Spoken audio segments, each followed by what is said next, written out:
Bonjour à tous. Le risque amiante est fort présent dans nos environnements, dans les dépôts sauvages. Et donc là, c'est des photos que j'ai prises dans mes diverses balades. L'impact des dépôts illégaux de déchets, alors là, de manière générale, ça a un impact sur la dégradation des paysages, des cadres de vie. Forcément, ça engendre des pollutions de sol, pollution de l'air, de l'environnement public. Ça, c'est une menace pour la sécurité et la santé publique. Je vous apprends rien, tout ça c'est pas très joyeux, pas très réjouissant, et un coût estimé par l'ADEME de 400 millions d'euros par an.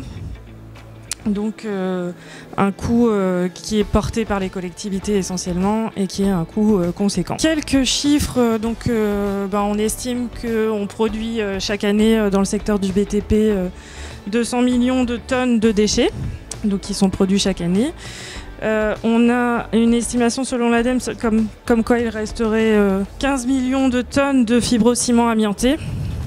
Donc on a encore beaucoup alors uniquement sur le fibrociment, et donc 24 millions de tonnes de déchets de manière générale si on intègre les autres déchets amiantés. On produit a priori 400 000 tonnes de déchets amiantés chaque année, donc il reste encore pas mal d'amiante à traiter. 90% des collectivités locales sont concernées par ces dépôts sauvages dont on vous parle. Et un autre chiffre, un bâtiment sur deux qui contient de l'amiante. Et donc le coût annuel de ces déchets amiantés représenterait 185 millions d'euros. Des chiffres qui sont assez parlants, quoi. Qu'est-ce que l'amiante ? Un minéral d'origine naturelle, désignant une variété de silicates hydratés de morphologie fibreuse qu'on retrouve à l'état naturel. Il existe 5 variétés qui sont reconnues dans la réglementation. Et donc l'amiante a été très utilisé pour ses propriétés physico-chimiques et son faible coût.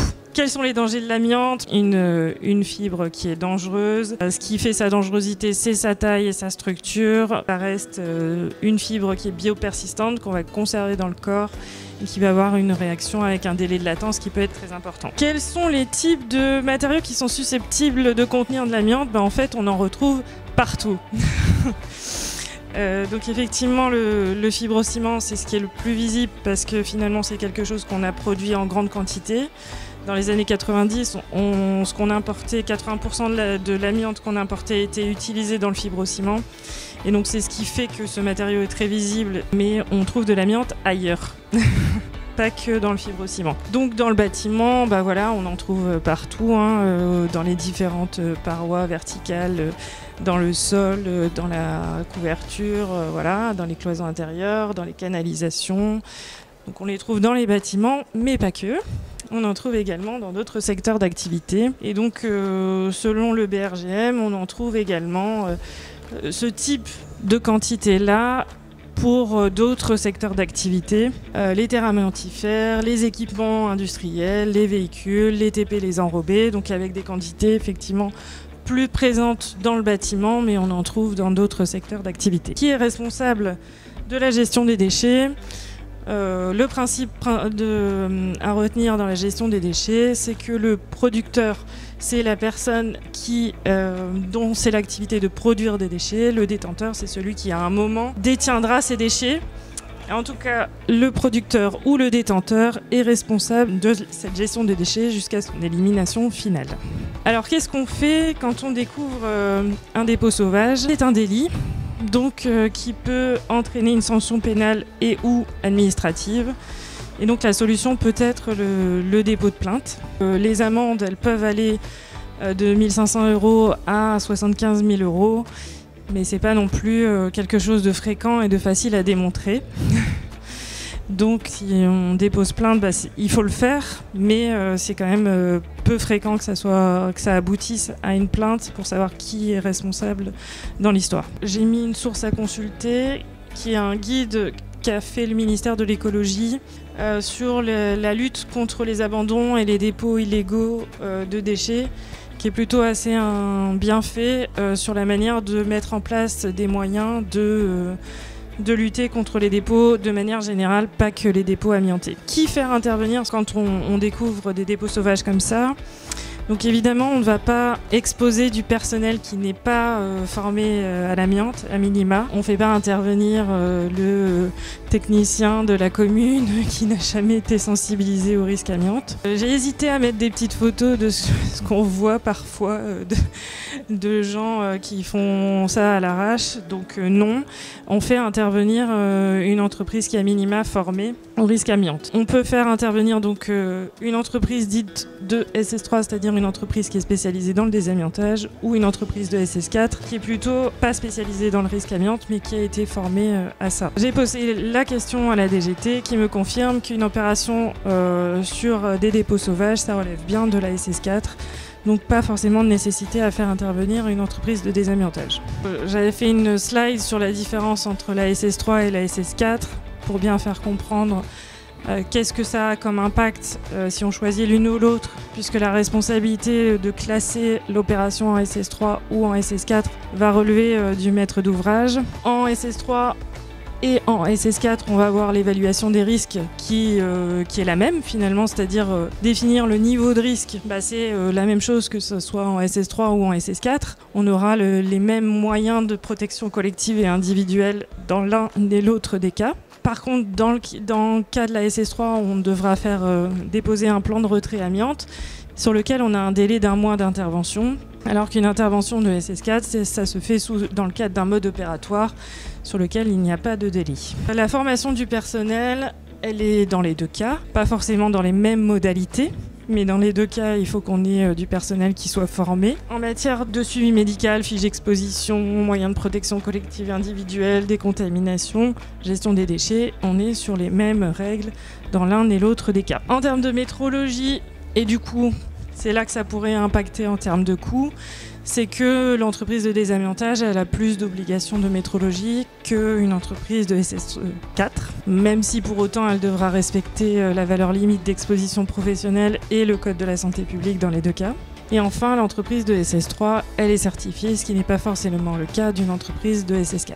Donc il faut qu'elle ait juste une attestation de formation et des modes opératoires qui vont avec. Alors quelles sont les étapes à respecter lorsqu'on a choisi le cadre légal dans lequel on va se positionner? Donc on va identifier la présence d'amiante et le type de fibre. Donc là aussi le repérage n'est pas obligatoire dans le cadre d'un dépôt, puisque ça ne relève pas des obligations sur le repérage avant travaux, mais pour autant ça peut quand même être intéressant de savoir quel type d'amiante on a pour les conditions de traitement qu'on va appliquer dessus. Donc ensuite il faudra classer l'opération, est-ce qu'on fait appel à une entreprise de SS3 ou de SS4. On devra choisir l'entreprise, vérifier sa compétence, faire établir soit le mode opératoire, soit le plan de retrait, mettre en place les équipements de protection individuelle et collective qu'il va y avoir avec. Donc concrètement, qu'il y ait des moyens de décontamination, que les salariés soient équipés d'un masque et d'une combinaison, et puis qu'ils puissent mettre en sécurité le site pour éviter les interactions avec le public. Et enfin, donc, faire traiter les déchets et obtenir un bordereau de suivi de traitement des déchets, donc, qui est désormais dématérialisé avec Track Déchets.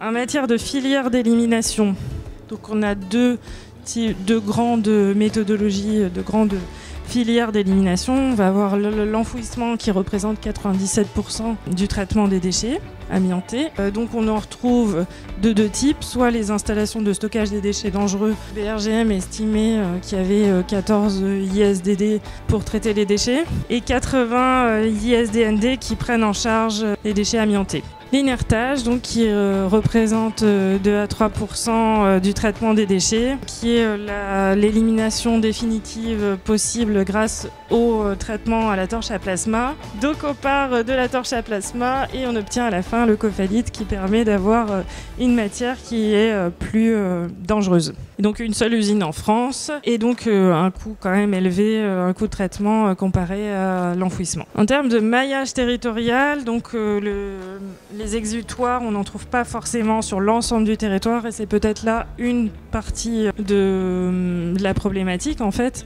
C'est que c'est pas forcément accessible pour tout le monde d'avoir un endroit où accéder à une installation qui prend en charge les déchets. Voilà, donc cette carte du BRGM qui indique, qui recense les différentes déchetteries ou installations qui prennent en charge, soit dans le cadre d'un regroupement de transit ou qui prennent en charge de l'élimination définitive de ces déchets amiantés. Donc ensuite, je voulais vous parler de la loi AGEC. La loi pour l'économie circulaire, anti-gaspillage et pour l'économie circulaire. Donc, est-ce que c'est une réponse pour les déchets amiantés des particuliers ? C'était la question qu'on pourrait se poser, puisque donc ça impose la REP, donc la responsabilité élargie des producteurs, c'est-à-dire le principe c'est qu'on va dans l'achat des matériaux financer la reprise de ces matériaux. L'amiante forcément on n'en achète plus vu que c'est interdit. Pour autant les éco-organismes se sont engagés à reprendre les déchets amiantés des particuliers à titre gracieux dans le cadre de la REP. Pour le moment, c'est pas du tout mis en place. Il y a encore des choses à faire, mais ça pourrait être une solution, en tout cas pour les déchets des particuliers, d'avoir un maillage territorial qui soit plus, qui puisse prendre en charge tous ces déchets et éviter que ça termine dans notre environnement. Donc oui, en 2015, on estimait qu'il y avait 616 déchetteries en France qui acceptaient les déchets amiantés des particuliers et ou des professionnels habilités. Donc ce qui veut dire qu'il y a quand même un maillage qui existe mais qui est peut-être pas suffisant, quoi. Quelques petites pistes de réflexion pour une meilleure prévention de ces dépôts. Essayer de travailler sur le contrôle et la sanction effective. Aujourd'hui, les dépôts de plainte, finalement, ça n'aboutit pas à grand-chose. Donc, est-ce qu'on peut mieux tracer les phénomènes et puis avoir une meilleure, un contrôle effectif, quoi, en tout cas. Améliorer le maillage territorial. Je pense que s'il y avait plus d'exutoires en capacité à recevoir les déchets sur l'ensemble du territoire, y compris en particulier pour les particuliers, justement, mais aussi pour les entreprises de SS4, avoir des points de collecte plus adaptés, sensibiliser la population.